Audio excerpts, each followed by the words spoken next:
It is the homemade broadcast. My name's Will Kuncz. This is Anna Hummel. Hello. Hey, what it do? Oh God. What don't it do? Yeah. We'll save the spicy stuff for the after show, Mm-hmm. but maybe a little spice for this show. Let's And hear it. it's time for me to share because this is, not a hot topic at all. Girls going back to the motherland. Oh, that's not what I thought you were going to say. I thought you Really? were going to say the other thing. Oh no. I forgot about thought you that. were going to show it off. Oh no, tangentially related to that. Yeah, I guess so. I'm going to Israel next month. Scary. With my father. Scary. And when I expressed some sort of concern, when I said to my dad, like, I don't know if it's a good time, my dad said, "Oh, come on, don't be a pea." So I said, well, can't argue with that. Yeah. So we're going to Israel next month. What's the occasion? Being Jewish. Okay. Hanging out. All right. So that's what's up. I'll be there for 11 days. Very cool. Everyone's like, what are you going to do there? I was like, Jew stuff. I don't know. Hang with my people. They're going to be like, you're not one of us. They'll be like, take a gun. There'll be plenty of guns there, thank God. But I'm trying to crash course Hebrew, which is really humbling. Oh, I bet. Because I feel like I have all these deep thoughts all the time, and then when you're just reduced to the boy likes bread, and you can't remember it. The boy likes hot bread. That's what I'm learning now. Okay. So, a little early on in the process. Well, hopefully you'll get, in a month, hopefully it all, pops in your head. Well, that's exciting. Thank a little you. Scary. Yeah. But I'm sure everything will be fine. I wouldn't worry too much about it. Yeah. Barring that there's no like crazy flare up, we're going. We're doing it. So we might hit up my dad's like, do you want to hit up some historical sites? I was like, whatever. You want to go here? I was like, whatever. I've only made one request. I said, Dad, I have one request. And he fought me on this because that's what my dad does. He goes, what do you want to do? And I tell him, he goes, no. I said, I want to take one jujitsu class in Israel, in Tel Aviv. And he was like, what? And I was like, come on. He was like, okay. Yeah, he doesn't have to do it. No, I know, but it's just like something he can't really like participate in, and it's not like his thing. But I convinced him to take me, and it'll be a good time. And I just kind of want to show off to all my jujitsu buds. Yeah. Like, in Tel Aviv, representing the I gym. thought they only had Krav Maga over there. They got a lot of that, but they also got they got jujitsu. They got MMA. Yeah. It's certainly not as big as it is here. I mean, there's far fewer people. Right. So well, it is. I mean, it should be good. There's a peace. I thought the peace deal was done, and everybody was going to stop fighting and live in peace, love, and harmony, and they got it all figured out. Is what I heard. Not quite. Okay. Yeah. Still going on. Everyone's on board except one group, one entity. Who's that? Hamas. I see. So that's kind of a problem. Okay. For everyone. But I think we'll be good. My dad is like, it's safer now than ever. I think like post 9/11 America, nothing was getting true. In. So yeah. I'm all right. I'm hoping if there's a flare up, it's, before I'm there, but it is what it is. You're not going to be like on the border when there's rockets flying in every second. I mean, the country's so small that when rockets come in, they're like not far from where you're at, but we'll be in Tel Aviv. So that's like a big city.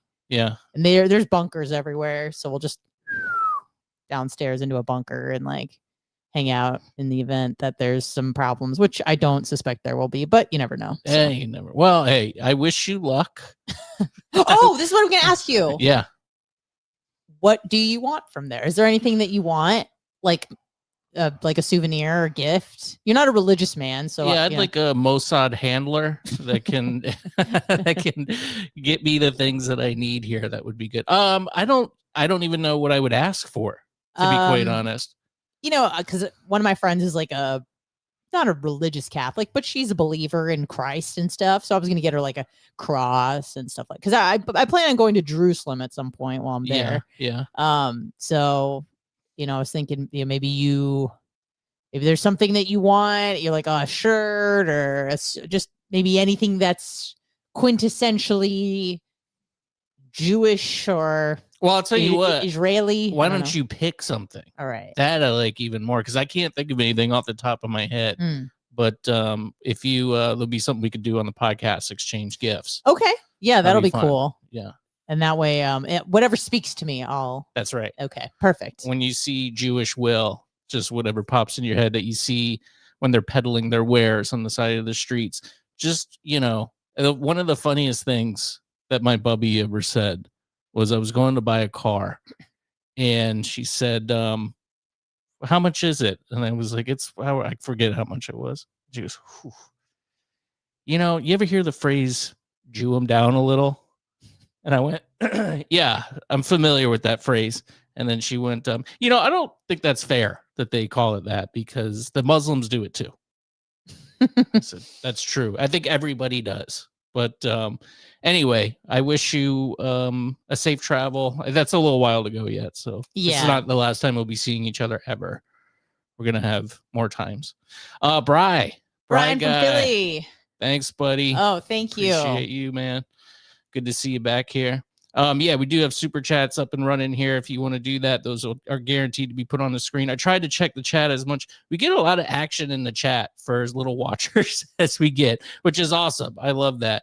So I try to, at the end, maybe if we got some time, go over some of those chats. But if you do donate, obviously it gets put on the screen there. So thank you, Brian. Substack, hmbradio.substack.com. is the Substack. There's a free version there. You get the podcast early if you go sign up. If you do the $5 a month, which I think is the least and the most that you can possibly do. Oh, I think there's like $50 a year or something, saves you some money. But anyway, there's a free version. Go sign up there. We plan on doing things there once we have enough people there to do stuff. So even if you're subscribed here on YouTube, which you should do that too, go subscribe, hmbradio.substack.com. And thank you. I think Christina did that this week. I got a notification. So I'm feeling like my voice is scratchy. Oh, God. You're going to get sick. I hope not. Well, I can hope in one hand. And yeah, I kind of told you. I've been going to the gym. I'm back in the gym. And I was on the elliptical yesterday, and there was an older woman that got on next to me. And the whole time I was on the elliptical machine, I had headphones in, and all I heard was this.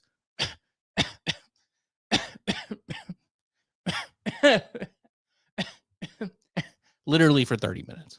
And I'm just like, I'm sick now. So that's great. But I'm hoping, I think I'm fine. Probably not. I think I'm good. You have a horrible immune system. No. One of the worst I've come across. Nah. That wasn't an AIDS patient. Nah, man. Terrible. He gets sick and he's like, it's lingering. How many times have I not come over? Because you're like, it's lingering. Well, and actually, I didn't tell you this. I probably should have mentioned this, but I kind of forgot about it till you got here. I probably, you don't want to be around anyone who could possibly have some sort of viral or bacterial infection. And usually if I got a little tickle in my throat, I'm like, hey, just so you know, I got a little tickle in my throat. And then you'll be like, I'll just do it from home. But I kind of forgot to tell you. So I'm sorry. I feel like I'm jeopardizing you here now.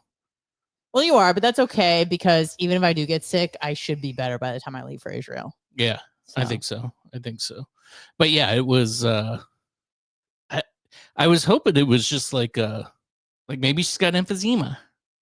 It could be I don't want to say a nervous tick thing, but sometimes like a weird tick thing. Yeah. And not an actual sickness, but sometimes it's hard to tell. And she was old. Was she old? She was old, yeah. I would say 70, maybe. Late 60s, early 70s. Well, she probably has a weakened immune system because she's elderly. I do have a fat girl jiu-jitsu update. All right. As bad as we thought it could be, it can actually get worse. This woman rolled up yesterday, still 300 pounds, still super fat, my height, gelatinous, and now she's got braces. Oh, I was like, bro, really? Dang. Now? So she's like, hi.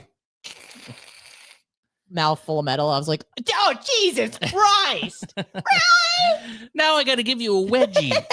Come on. So Dang. She's an adult. I consider doing that because I got my bottom teeth are not that great. A little crooked. I was thinking about doing the braces thing, but Julia, my partner, said she will leave me. Really? Yeah. My mom had him as an adult. We all had him at the same time. Me, my sister, and my mom. Just a family full of metal. Yeah. It is adults. It is a bad look. It's not a good look. It's bad enough when Wait, you're let me see your teeth. But oh, they're not that bad. The bottoms are. The tops are okay. No, it's fine. That's fine. Unless they're like really messed up, I would not. Or you can do like Invisalign. Probably takes a bit longer. That seems like so annoying. Yeah, like having to take the trays out when you eat. It is, but how badly do you want it? Not that bad. Exactly. But yeah, I know they could put them on like backwards too, right? Sometimes they're on the back of your teeth.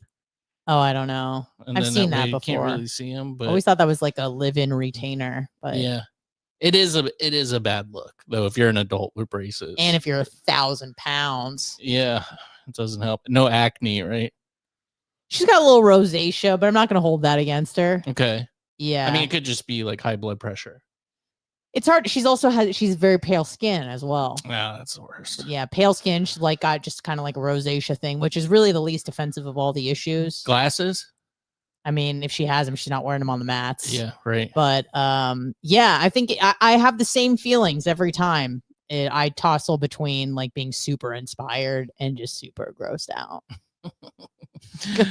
That's well, good. Angel and the devil. Keep us posted. I will. On what did I call her? Fatty Jiu-Jitsu or something? I can't remember. Anyway, yeah. This week, the new ownership of the Tampa Bay Rays are announced. That it's done. I know you're excited, Anna. You're a big sports fan. Let's hear. Which Jew bought this team? I don't know if there actually are. What's the last name? New owner Patrick Zalupski. There's a 60% chance. Yeah. Patrick is not a Jewish name. Yeah. Zalupski is obviously Polish. I'm gonna drop that to 45% Jewish. Yeah. Bill Cosgrove. That could be. That's not giving me Jew vibes at all. Ken Babby. Maybe Jewy. Maybe. Well, let's listen to them. Let's hear what they have to say and what their plans are for. Because the stadium is the big thing. That's what the last ownership was dealing with that they never did quite figure out. Mm-hmm. That's been a long-standing issue here, pretty much since the team got here. What's his name? Patrick Zalupski? Yeah, he's the new owner. I guess so. Well, it's an ownership group because you can't just like buy a team anymore. You have to have a bunch of people go in on it. Oh, he's got a Wikipedia. How convenient. Yeah. See where I see what you're looking for. Mm-hmm. See his quick bio. Born in suburban Detroit. Okay. Lived in Belgium. Yes. He graduated from Stetson University. That's here, right? I think they have don't they have campuses everywhere? But yeah, there is a Stetson here. Moved to Jacksonville, so he's kind of like a Florida guy. Okay. All right. Does he partake in any, events like religious events? I don't know, but he's led a group of investors. Okay. We all know what that means. Right. Well, let's hear what they have to say here. First up here at 6 o'clock, the new owners of the Tampa Bay Rays came forward today, speaking publicly for the first time since they officially closed the deal buying the team from Stu Sternberg. They gathered the media today at their home for the past season, Steinbrenner Field in Tampa, and they promised their first order of business here is putting the drama around this new stadium to rest after more than 2 decades, and we know that will not come easily. Fox 13's Evan Axelbank is live there now with what they had to say today. Evan, I was struck by the real commitment, it seems, to get something done very quickly, weren't you? Without a doubt. There are certainly some questions that they did answer and some questions that they didn't answer. In particular, they did not answer where the stadium is going to go and how much it's going to cost. But they did make it clear, without a doubt, that Tampa Bay is going to be first to the plate. The easy part is buying the team and posing for pictures. As for the hard part, we're also determined and pledged to you to build a championship caliber team. It's actually hard parts, plural, with the need to find a... That's an aggressive come over. Yeah, you think you'd be able to. Although, you know what? I know you can go to Turkey and get hair plugs. Yeah. I have a friend that didn't go to Turkey, but he went to Los Angeles to get, hair. Oh, yeah. I know this friend. Doesn't look good. Really? I mean, for as much money as he spent on it, you expect really like Elvis type of hairline. Can I guess how much he spent? I don't even know if I know off the top of my head, but I have a number that I think it was 60. Oh, that seems high. I was thinking it was like 10. Oh, you said it was like really expensive. Well, it's 10,000. That's pretty expensive. I mean, it might have been more than that, but I think it was somewhere along those Can I give you a context clue? Yeah. Zalupski, 44, born in Detroit, spent some time during high school in Belgium. Ready? As his father completed business throughout Europe and the Middle East. Business, huh? Yeah. We all know what that means. Mossad! Stadium location and figure out who's going to pay for it. Owner Patrick Zalupski is insisting on 100 acres, suitable for building a stadium, stores, restaurants, and potentially a hotel, akin to the Atlanta Braves Battery District. This development will generate the revenue needed for long-term sustainable success. This in turn will create jobs for our community, supporting economic growth and opportunity in this region for generations to come. Saying meetings are beginning this week with officials in both Hillsborough and What are you doing about? Jane Castor. You don't like her? No. Why? Shots fired. She's a wokey. Is she? Yeah. Okay.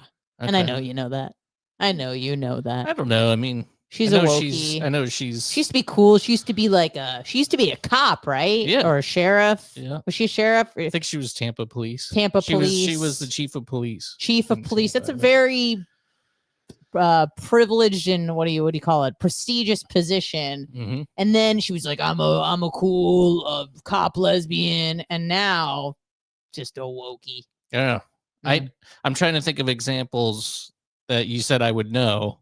I can't really determine like what would make her woke. Like, I'm pretty sure I recall a lot of the 2020 stuff. She was heavy on the mask. But you know what? And heavy on the B to the L, to the M to the B to the L, Yeah, I mean, a lot of people were. Anyway, sorry. She might be. But there she is, no thanks. palling around. Pinellas counties, they're being non-committal over how much their group will contribute. Pinellas County has been thought to have more money to offer than Hillsborough, though the Tampa mayor is now turning that on its head. Can the city of Tampa and the Hillsborough County side compete with the financial offer that can be made in Pinellas County?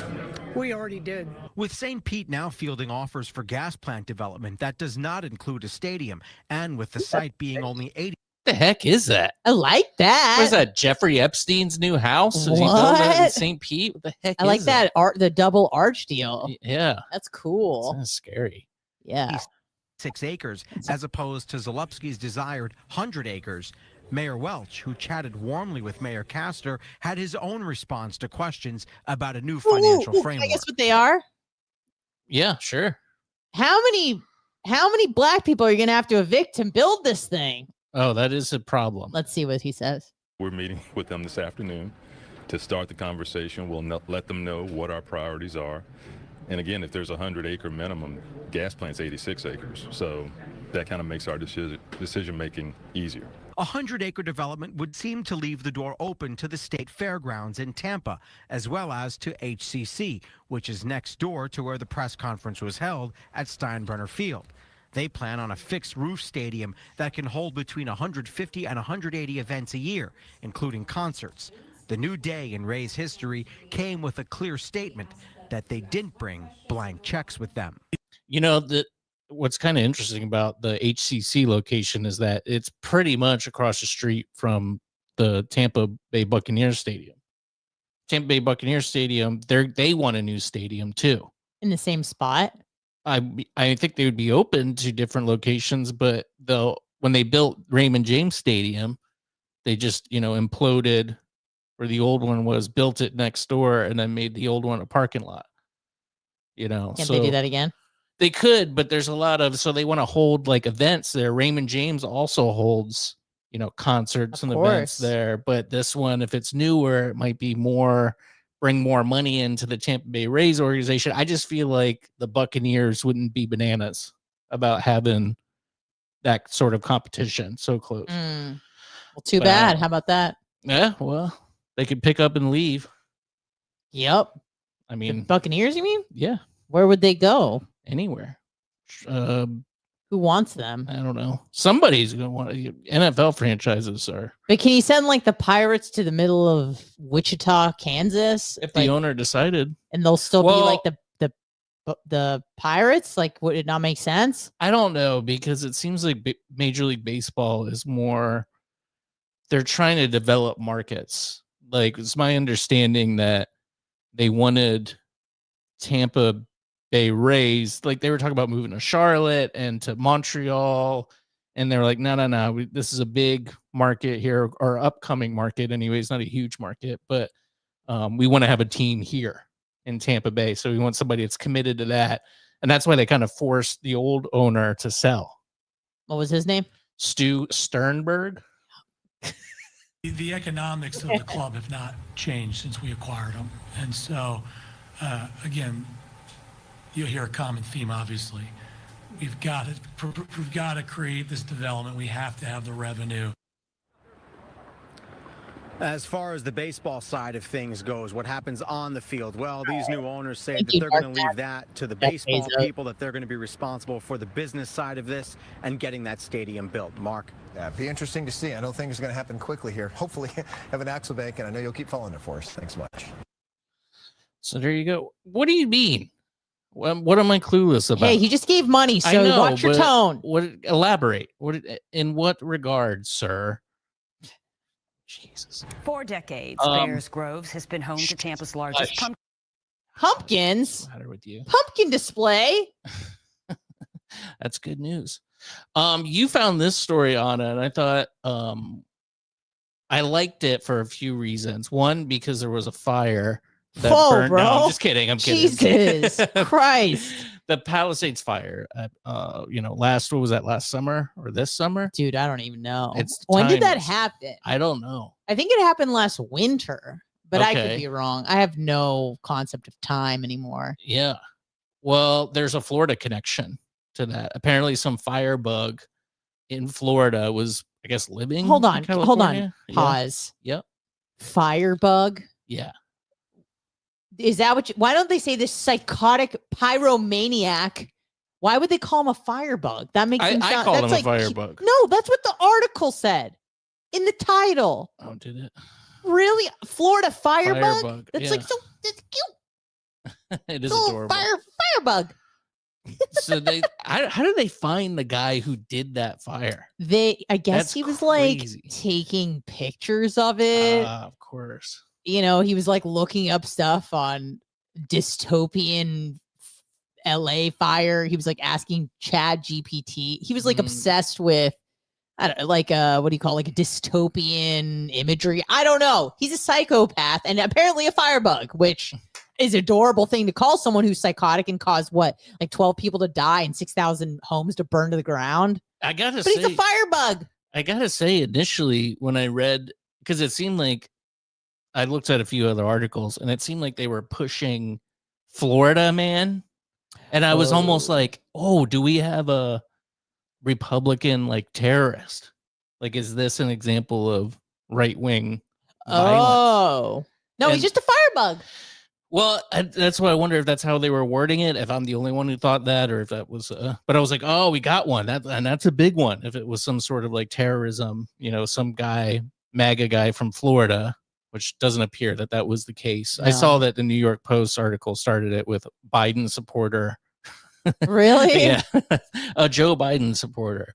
That's ridiculous. But it's kind of a wild story. How they even found him is mind blowing. Yeah. Good morning and welcome to the KTLA 5 Morning News at 11 a.m. I'm Glenn Walker. And I'm Lou Parker. We begin with breaking news. A 29-year-old man has been arrested on suspicion of starting the deadly Palisades fire that devastated the coastal community in January. Now, the suspect was captured in Florida and is expected to make his first court appearance today. Wait, KTLA 5's Lauren. Was he just captured in Florida, or he's like from Florida? No, he's from Melbourne. Oh, so he's from Florida. I think he was, yeah. He's Okay. living in Melbourne. Gotcha. Just couldn't make it in LA, I guess. Not many can. Mr. Live now in downtown Los Angeles with details on the evidence officials say led to his arrest. Lauren? Lou, that major new development, an arrest coming and charges. No, it's the dress. Are you sure? Yes, I know. It looks like a nip. It's not. It's a seam. Okay. It is a seam. The way that it connects. That's why I don't wear stuff that have seams like that, because it looks like you got hard nips. It does. That's what it looks like. Yeah, I know. To say those things are very, very perky. Yes, they look fantastic, Lauren. Of an arson suspect accused of starting the deadly Palisades fire that ignited January 7th, killing 12 people and leveling 6,800 structures. Take a look at this. Here is the man that authorities have just revealed is behind bars in connection with all of this. 29-year-old Jonathan Rinderknecht is the arson suspect. They arrested him in Florida, where they say he's been living more recently, and they allege he started the January 1st Lockman fire in the Pacific Palisades. Didn't they kind of blame it on, or maybe it was a different fire, didn't some illegal immigrant get arrested? I have no idea. For starting a fire. I don't know if it's the same one or a different one, or anyway, this seems like it's the guy. Palisades, which the ATF is now confirming reignited to become the Palisades fire January 7th, a holdover fire. Yes. They are calling it more on. So is this year? I think it maybe started like December 30th, but yeah. Oh man, right after Christmas. Everybody's got their brand new toys. Yes, it was around Christmas, because I think people were like, we just had Christmas here last week. Now I don't have a whole. So sad. Which I'm not making fun of them. Like, that super sucks. Yeah, for real. For real. On that in a moment, but first, the allegations against Rinderknecht. Federal law enforcement officials allege he was an Uber driver who lived in the Pacific Palisades at some point, and that's where he ended his shift on New Year's Eve. How do you live as a Uber driver in the Pacific Palisades? Maybe you're crashing on couches. Okay. Living in your car in the Pacific Palisades. I don't know if he was living in Pacific Palisades or if he was just Ubering around there. He said that he was living there. Oh, yeah? Near there. Yeah. I don't know. I think, isn't there there was low income housing in the Pacific? I don't know if there's Section 8 housing in the Pacific Palisades. I think there was. Maybe. I'm pretty sure. Because it was a pretty ritzy area that got burned down. Very, yeah. Say 2 of his passengers had said he'd been agitated and angry that night. And investigators say, here's what happened next. After dropping off a passenger in Pacific Palisades, Rinderknecht parked his car and tried and failed to contact a former friend. He exited the car, walked up a nearby trail, took iPhone videos at a nearby hilltop, and listened to a rap song whose music video including objects being lit on fire.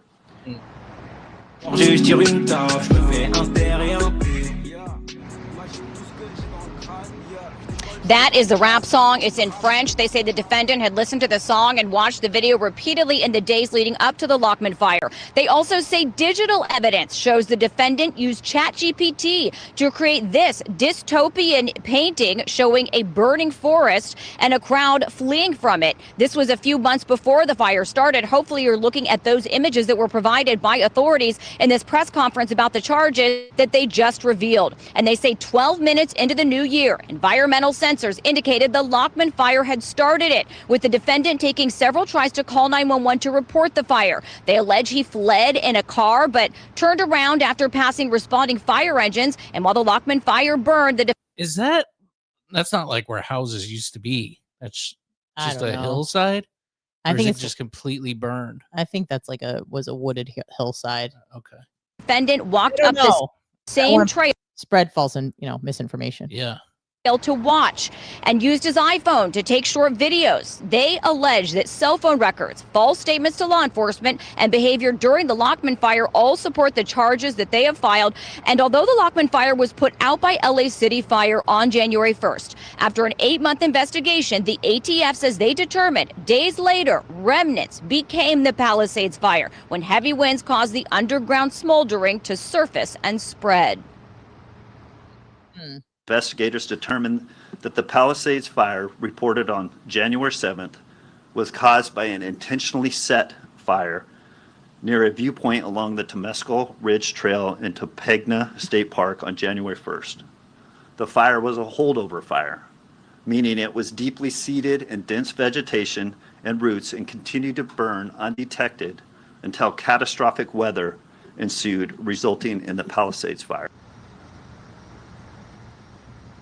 Now, one note, witnesses in the aftermath of the Lockman fire had said they believed that fireworks had started that, and they'd seen some of that activity in the area the fire started. Today, federal officials saying they do not have indication that fireworks were involved in the igniting of the fire.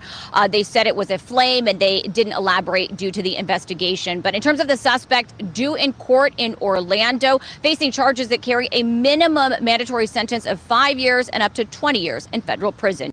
That's what I was going to ask. How about forever? Yeah, what is the penalty for Life that? in prison. He killed 12 people. 20 years doesn't seem like long enough either. Yeah. Should kind of just, dig a hole in the back of the jail or something like that. But I don't know. It could be mentally ill and. Well, of course, but who cares? Lock him up, send him away, shoot him. I don't care. Yeah, you have to be institutionalized at the very least. It's fine. Whatever. Woo! So 20 years, that's it for all of that damage. And the what does he owe in restitution? He's like, I got his Uber fare. $10 trillion. Yeah. What is he? Yeah. It was like $30 billion of damage. Yeah. Yeah. Yeah. Just that's crazy. Yeah. It's crazy. So the Florida connection to the, just in time for Halloween on a. Wait, can we go over to the? Yeah. Yeah. Oh, actually, we got to go. Yeah, that's what I'm saying. Oh my gosh. Yeah. Yeah. Let's talk about Mark Sanchez too. Goodbye, Radio St. Pete. We got to go. Join us at Will's YouTube Wednesdays at 6 p.m. We do want to do some bonus time and the Substack as well. HMBradio.substack.com. Home_made_man. You can find me on Instagram. I do have a Twitter, but it's just to read stuff. I post clips and stuff. If you want to follow that. Why don't you have your Twitter anymore? Yeah, just not worth it. Not worth it. HMB Tampa Bay, I think it is. And Facebook is just HMB Radio. We'll talk to you next week, hopefully live at 6 p.m. Radio St. Pete. You'll join us then. Have a good one. Bye-bye. All right. Thank you for reminding me. Yeah, no problem. Just rolling into I do have like a hard out at 7. Oh, yeah? Yeah, maybe like 7:02. Well, we do start. Maybe we'll save the zombie deer for another time. Yeah. Let's get into the meat. Yeah. What do you got? Oh, I thought you said you wanted to talk about Mark Sanchez. Oh, yeah, we could talk about that. I thought we were doing your story. Oh, we'll talk about Mark Sanchez. I think that's more compelling. Yeah. What a weird story. Just the Mark Sanchez thing was anyway. Mark Sanchez, if you don't know, Anna. Oh, I know. Can I tell you who he is? Please. A loser Jets quarterback. Sucks. Retired. Yeah. Well, pretty much. Yeah, he did play for the New York Jets. He was a first-round draft pick. Can I see him again? I want to determine if he's handsome. Yeah. Oh, yeah. He's not handsome. Jimmy Garoppolo, but he's up there. Let's see if we can find a picture of him. Let's see. Graphic images. I want to see him before he was stabbed, please. Yes. Where is he? He's not there. Why is there no picture of him in the story? That would be helpful. All right, now let me go search for one then. Look at Mark Sanchez, not Dirty Sanchez. Okay. Advice. Mark Sanchez. Oh, perfect. Oh gosh. Mark Sanchez. There we go. That's kind of an old picture. How old is this person? You know what? Not bad. He's probably he looks like a hotter Marco Rubio. Yeah, kind of. Yeah. I mean, he's getting old now. No, I know, but I mean, even like an older man can be handsome. But yeah. I don't know. I would say he's good looking. I A guess. good-looking guy. I don't know. Yeah. Well, he got stabbed over the Oh weekend. dear. It was when I saw that, I assumed, oh man, he just like crime's out of control in these cities. Yeah. Turns out, I think it was his fault. Yep. Former NFL quarterback Mark Sanchez was charged early Sunday by Marion County prosecutors for his alleged Florida? Oh no, Indianapolis. Yeah, Sorry. Indianapolis. That left him seriously injured early Saturday in downtown Indianapolis. Sanchez faces misdemeanor criminal charges of battery resulting in an injury, public intoxication, and unlawful entry of a motor vehicle for his alleged role in the altercation. According to newly released court documents, Indianapolis Metropolitan Police were called to Low Miller's Pub and Eatery on West Washington Street around 12:35 a.m. When officers arrived, they found Sanchez suffering from several stab wounds to his upper torso. A second man was found in a nearby alley with cuts to his face. The 69-year-old man was working between the Westin Hotel and Indianapolis Marriott downtown, collecting used cooking oil as part of his job. Oh, Wait, can we just pause here? yeah. This poor old man who should be retired by now was picking up gross, disgusting, smelly cooking oil in the middle of the night, probably around midnight, just doing his job, probably just trying to feed himself and his family, can't retire. When good old Mark Boy Sanchez walks up, just drunk as hell, and just starts like yelling at this guy. And I think he pulled him out of his truck. And obviously the little man was like, what the hell? And so he stabbed him, as he should. Yeah. And I guess, did Mark Sanchez then grab the knife and start just stabbing him? I said it had cuts to his face. The cooking oil thing is revolting to me for a couple reasons. Number one, because it's just gross. I don't know how familiar you are with nasty cooking oil. One of my jobs when I was in college was I was a chef, I would say, at a little establishment called Beef O'Brady's. And I was the cook there. Were you really? Yeah. And part of my duties every morning, I would have to open, and there were 7 fryers that we had. And what they would do is they would move, like in these fryers, and the first ones would be the clean oil. So you'd move them down, all the oil down one. The last one was the chicken wing oil. And it was funky by that last day after cooking, all day in that oil, that wet chicken. Why wouldn't you clean it out the night before?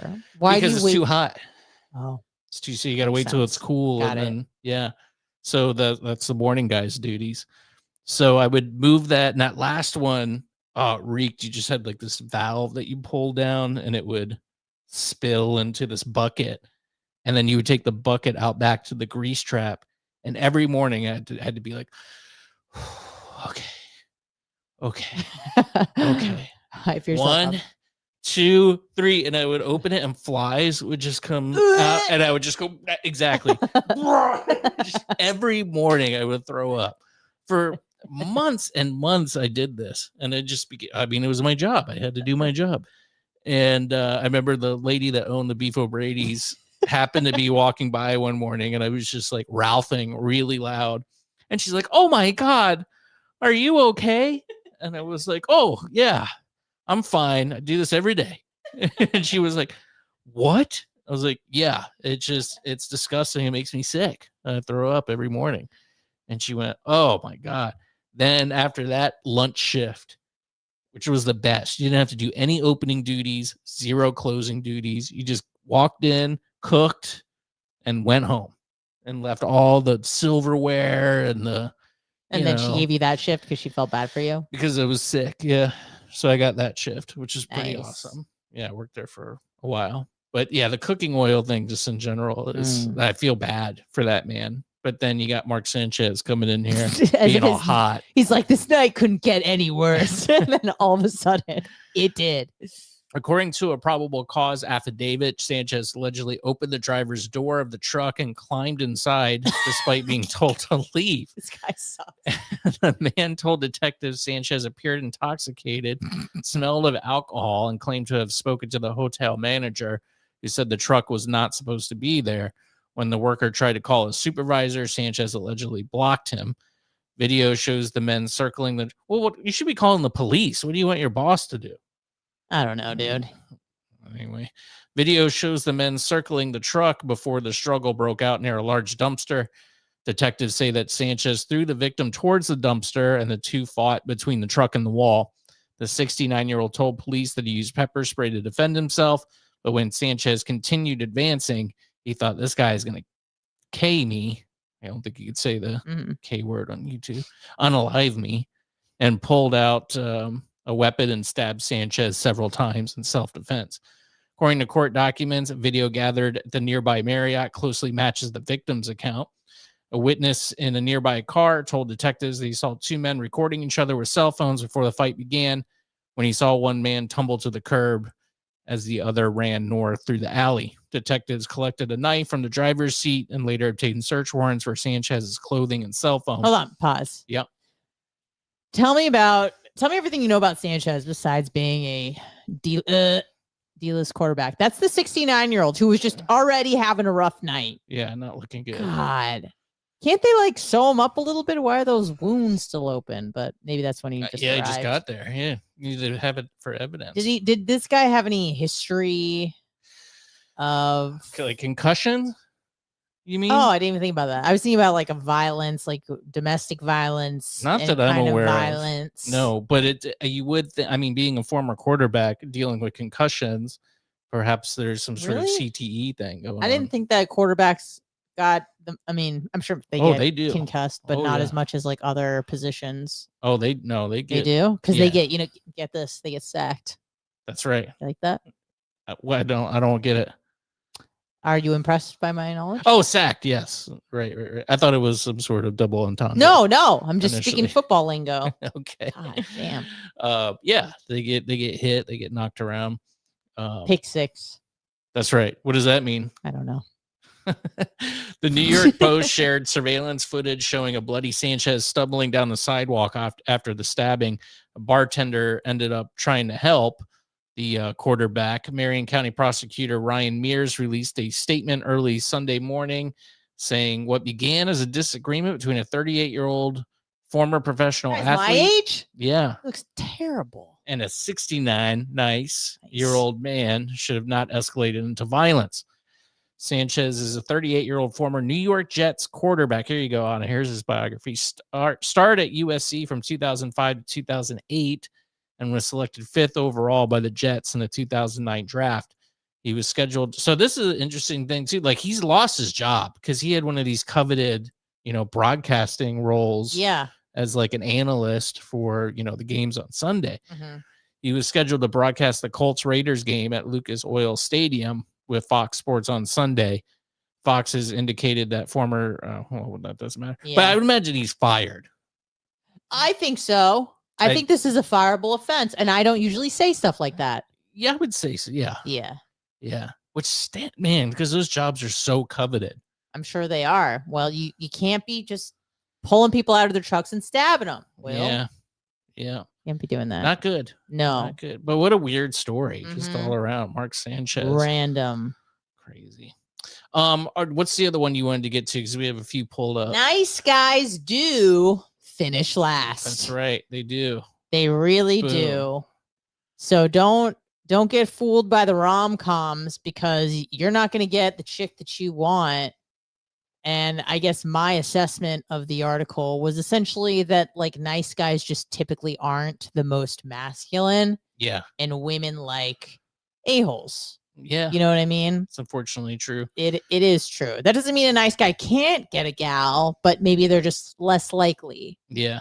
This is what women like. Can I give the audience some insight into the female brain? A study that was done by the Journal of Research and Personality. So it's not just somebody's opinion. This isn't data. Cosmo that did the study. This is like a legit prestigious scientific journal. Yeah. This is what women like. They like guys, at least for like a long-term partner, they like guys who are jerks to everyone but them. Like the best is when a guy's like a little bit disagreeable, kind of maybe a jerk, but he's really nice and kind to you. Yeah. Or not that he's a jerk. He doesn't take shit. Mm. You don't want a guy who's just a pushover. guy who's just a doormat. That's not hot.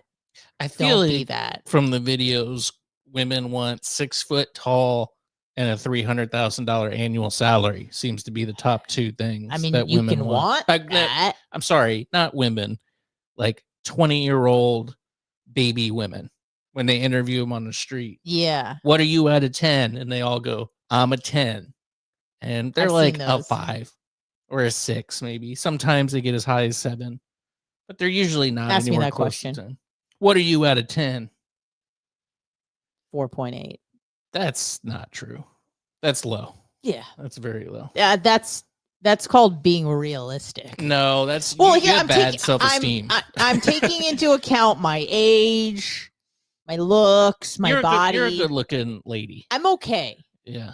I'm getting worse though. Well, But we aren't all are with age. But I'm like realistic. People think that they need to say 10 because they think it's like exactly what you said. If they don't, then they have low self-esteem and they hate themselves, which they should. I think that men rate themselves very well, though, and fair. If you ask Yes. a man that, usually, even if they go a little higher, usually like, yeah, you're Well, a hunk. Let's That's try. true.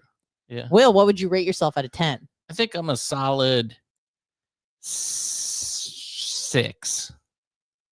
No. You don't think No, that's, just I'm not a kidding. 6? No, you're a 6. You're a Yeah. good 6. Okay, Yeah, like good. slightly above average. Yeah. Yeah. Yeah. That's good. I mean, now I'm, 100 pounds too heavy. So 100 maybe- pounds? I don't know. I don't think you're 100 pounds. Could be. I mean, I think I'm supposed to be, according to the BMI scale, 174 pounds. Yeah, you're not supposed to times that by 2. I'm kidding. Yeah. Yeah. I forget what we were talking We were about. talking about nice guys and Yes. how you shouldn't just don't be a pushover. Because here's the thing that I feel like men, not all of them, of course, and it's not even a smart thing, but men who have a lot of options like don't have to worry about this at all. But men that don't, they think, oh, a woman is like showing a tiny bit of interest in me. I'm gonna be like really nice and give her everything she wants. Wrong. Don't do that. Don't do that. Don't go up to a beautiful woman and tell her she's beautiful. She already knows. She already knows. Don't tell her that. So you gotta, and that doesn't mean you have to nag her or say like mean things to her, but like, like lightly tease her. I think that's the best way. A little negging. A baby bit of negging, but you know what women appreciate is someone who's funny. Yeah. But actually funny. Like if you're not funny, don't try to be funny, but if you are funny, lean into that. If you're funny, over 6 feet tall and over $300,000 annual salary. Full head of hair. Full head of hair. Nice then you can jawline. be funny. Yeah. Maybe a little, what do girls like? Not me. Whatever the opposite of me is. I'm not going to answer that. I can only lose. Nice car. Okay. Like you got to be driving like a Mercedes SL 500. That's what chicks like. Yeah, but here's the thing about like super hot guys. And I'm sure it's the same with super hot women. Like A, they're probably pretty high maintenance, but B, because they're so attractive, like I just feel like if you're with a really hot guy, there's going to be women that are constantly throwing themselves at them, and vice versa is true. They're a liability. Vice versa? If you're really a hot woman, Like are men gonna hit on you? You always hear about like men never flirt with me because I'm too. They just automatically assume I'm out of their league. Not true at all. Not true. Not true at all. Yeah. I mean, maybe there are. Here's the thing: there's going to be a lot of men who are just going to approach no matter what. Maybe the right guys aren't approaching you, but you will get attention from men if you are attractive, for sure, especially if you're young. Yeah. Yeah, it's going to happen. So I'm just saying dating someone like that's like super, super, super, like first off, I'd feel out of place. People go like, oh, I really want a hot guy. I'm like, no, you don't. You want to deal with hot guy shit?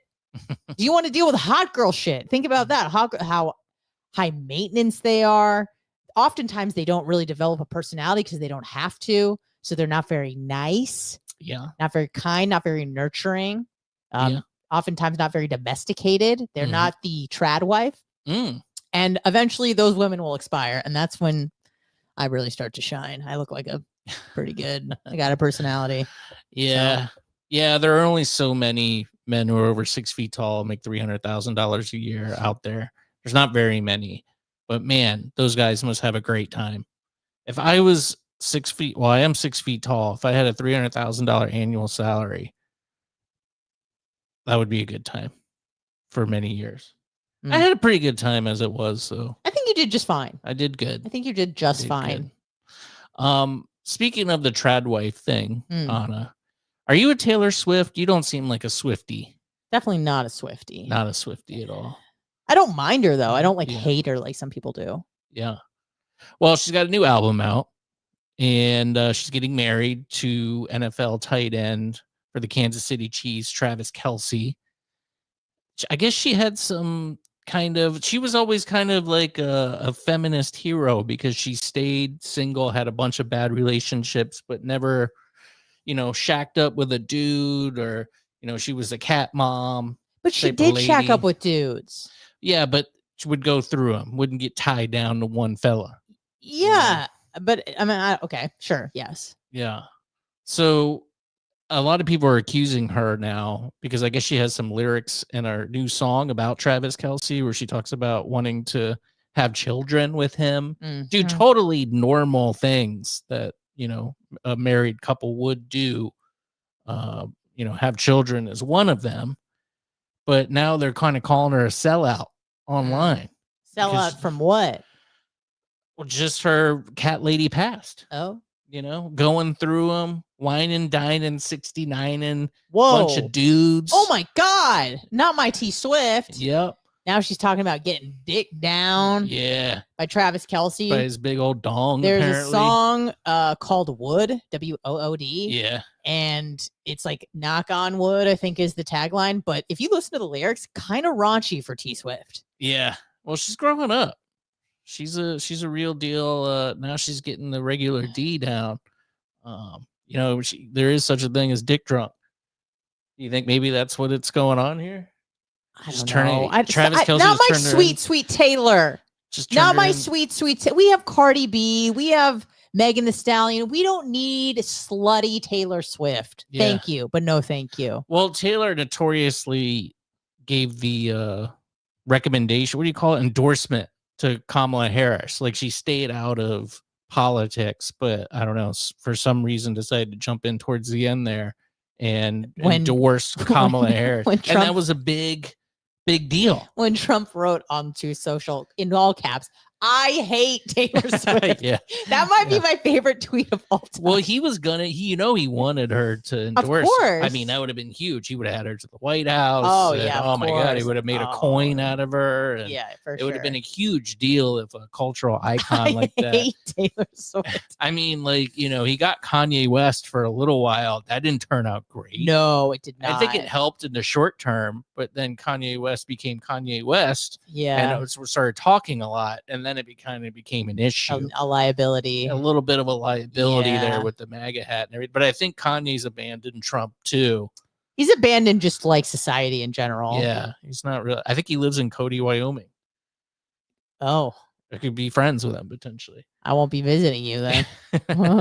But anyway, so she's kind of she's viewed as I don't think this is a fair assessment, but people are calling her a sellout. There's a lot of people. There's one lady said, "You cannot convince me that the master lyricist of our generation, akin to Shakespeare," okay, that's a little rich, "that the Easter egg master of our generation is not aware of what her entire optics and lyrics and album and everything is giving at this very moment."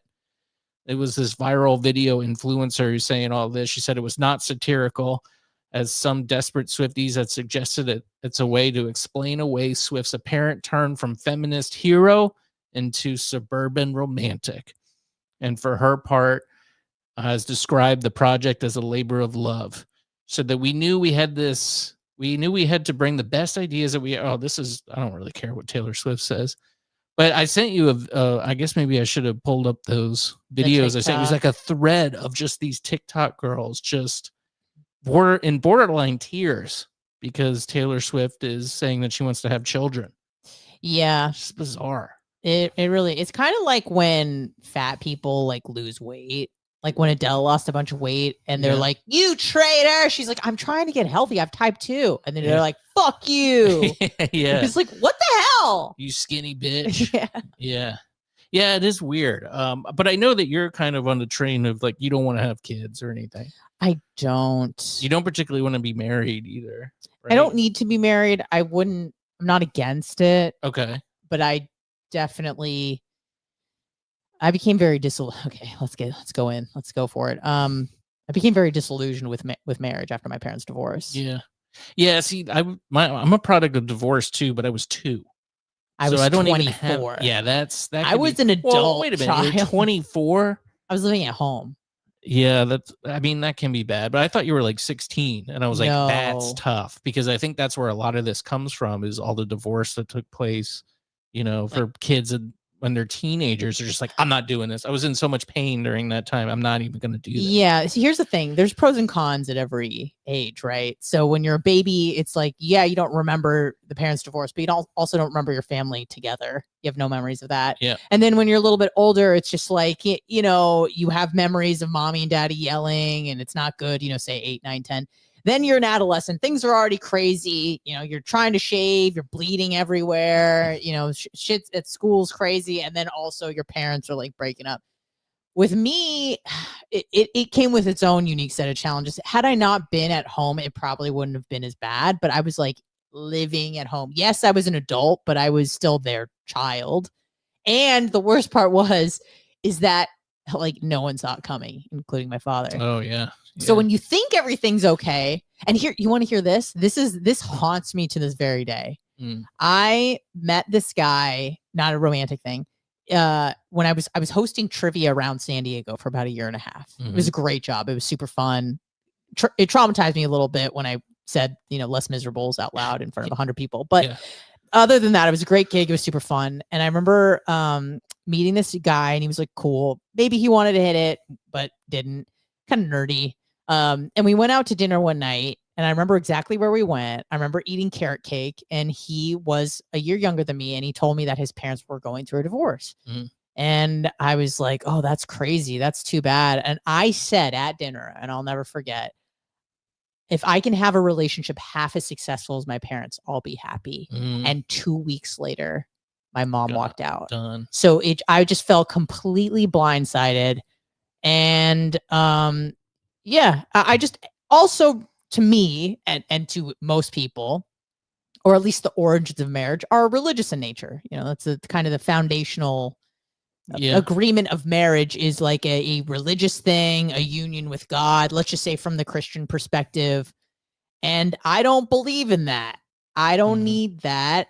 I don't like the government involved in my affairs. If we're going to get married over tax reasons, like fine, but that's not really like romantic or anything. Yeah.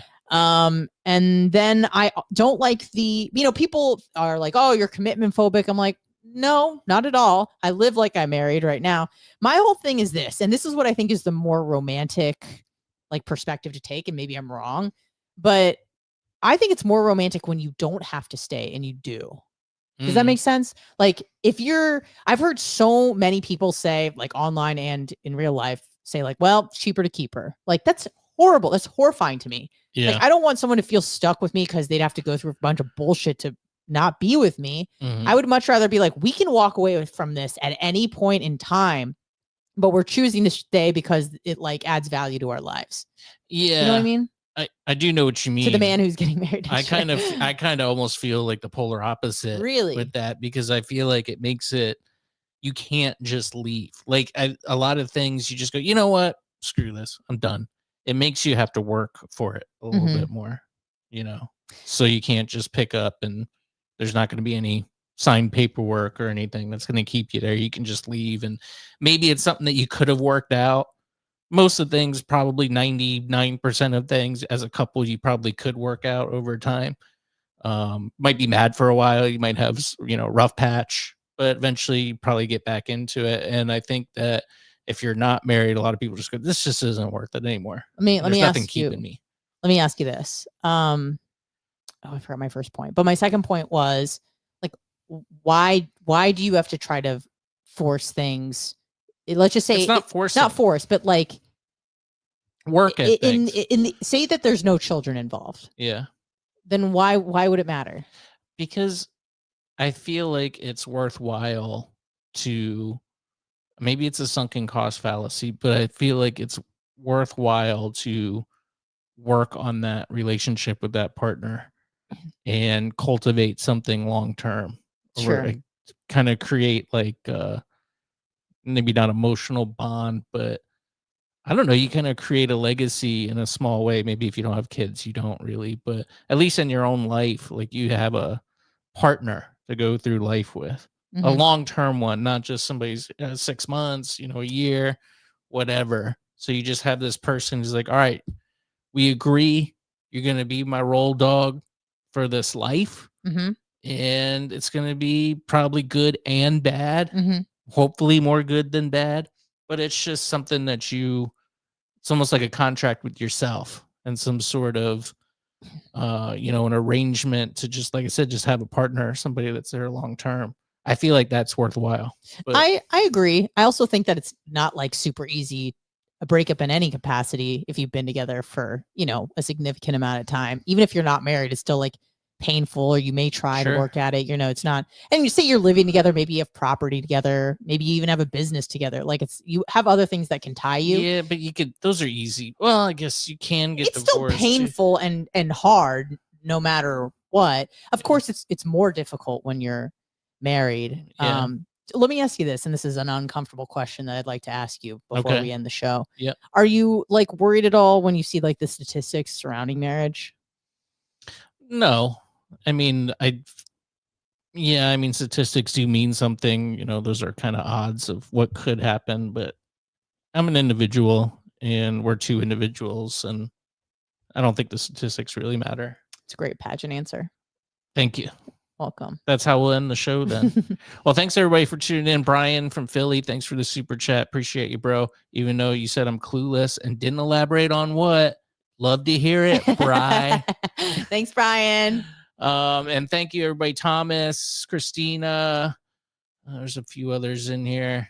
Joe, the supermarket, who's we listening know he's at there home, somewhere. Yep. eating donuts and pizza.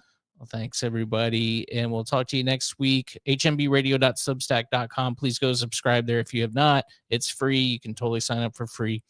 And WillsYouTube.com. Go subscribe there. Give it a thumbs up and leave comments. And that stuff really helps. So appreciate you guys. We'll talk to you soon. Goodbye.